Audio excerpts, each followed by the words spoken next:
Better कि आप पहले सैंपल उसको डिस्पैच करें, तो सैंपल डिस्पैच करें। लेट्स से आप डीएचएल के थ्रू सैंपल डिस्पैच किया है, तो डीएचएल जो बंदा सीख लेता है वो किसको बताता ही नहीं, वो कहता है बस किसी को बताया तो उसकी वैल्यू बन जाएगी, मेरी कम हो जाएगी, ठीक है। और स्पेशली मैं एलसी में बताऊँ, आप किसी से एलसी सीखो, जब मैंने एलसी सीखी मुझे पता मैंने एलसी कैसे सीखी हुई है। पहले बात तो किसी से एलसी सीखने जाए ना तो वो बताते ही नहीं है। अगर आप इंटर्नशिप पे जाते हैं तो ज़्यादा आपसे फोटोकॉपी करवा रहे होते हैं या फाइलिंग भी करवा रहे होते हैं, ठीक है। और अगर आप जॉब कर रहे हैं तो पूछे सर एलसी सिखा दे, और एबीसी शुरू हो जाएगी, उसके बाद डी ई एफ आते होते आप एफ खुद ही हो जाएंगे, समझ गए होंगे, ठीक है। तो ये बहुत बड़ा अलमिया है कि जो सीनियर्स हैं वो एलसी नहीं सिखा रहे होते कि एलसी इसको आगे तो मेरी वैल्यू कम हो जाएगी, अलग ऐसी बात होती है, ये मान की कमजोरी है।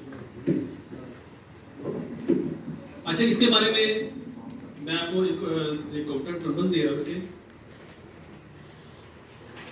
और ये ना